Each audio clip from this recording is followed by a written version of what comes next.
সবাই মিলে একসাথে ঈদ করার মজাই কিন্তু আলাদা। আসলে ঈদের খুশি কিন্তু ডাবল হয়ে যায় সবাই মিলে যখন একসাথে ঈদ করি। তো হ্যালো এভরিওয়ান, আসসালামু আলাইকুম। কেমন আছেন সবাই? আলহামদুলিল্লাহ, আমি অনেক ভালো আছি। আর এই তো ঈদ করতে কিন্তু গ্রামের বাড়িতে চলে এসেছি। আর এটা হচ্ছে আমাদের গ্রামের বাড়ি। আসলে আমরা সব ঈদই কিন্তু এখানেই করি। তো এখানে যেহেতু আমার শ্বশুর শাশুড়ি থাকে, তো আমরা কিন্তু বছরের 2টা ঈদই আমরা এইখানেই করি। তো বাড়িতেই কিন্তু সবসময় ঈদ করা হয়। কোনো ঈদ এখনও আমরা আমাদের বাসায় এখনও কোনো ঈদ করিনি। তো সব ঈদই কিন্তু আমরা এখানে করি। শুধু আমরা একা না, আমার দেবর যা ওরাও কিন্তু আসে। তো আমরা প্রতিটা ঈদই চেষ্টা করি সবাই একসাথে করার জন্য, কারণ ঈদ তেহারগুলো আসলে একা একা করার মধ্যে কোনো আনন্দ নাই। সবাই মিলে একসাথে কিন্তু ঈদ করাতে অনেক বেশি আনন্দ।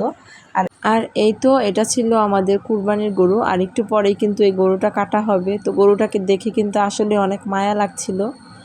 আর একটু পরেই কিন্তু এটা নিয়ে যাওয়া হবে। আর এটা ভেবেই কিন্তু আসলে অনেক কষ্ট লাগছিল।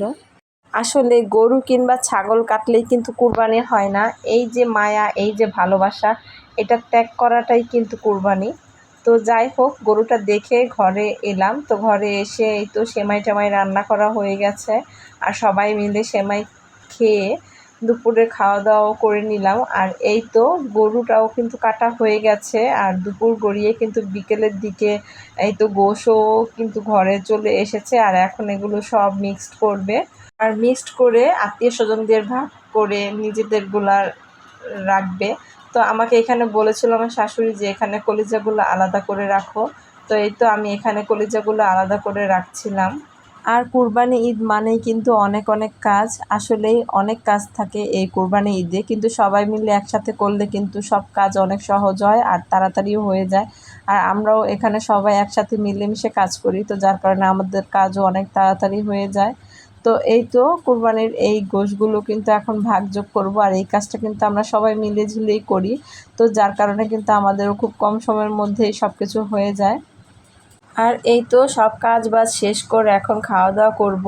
আর এই তো আজকে কিন্তু কোনো ভিডিও করার কোনো ইচ্ছেই ছিল না, কারণ যেহেতু কাজের অনেক চাপ ছিল, ব্যস্ততার মধ্যে দিনটা কাটাতে হয়েছিল। তো যার কারণে আজকে খুব ভালো একটা ভিডিও করতে পারিনি। ছোট ছোট একটু একটু ভিডিও ক্লিপ করে রেখেছিলাম, তো সেগুলাই কিন্তু আপনাদের সাথে শেয়ার করলাম। আর এই তো খাওয়া দাওয়া শেষ করে কিন্তু আবার বাড়ির দিকে একটু ঘুরছিলাম। বাড়ির আশেপাশের ভিউটা এত সুন্দর, যেটা না বললেই না। আর এই গাছ দুটো তো অনেক সুন্দর, আমার শ্বশুরের লাগানো এই গাছ দুটো দেখলে তো অনেক বেশি ভালো লাগে। তো যাই হোক, আজকের ভিডিওটা আমি এখানেই শেষ করছি। সবাই ভালো থাকবেন। আল্লাহ হাফেজ।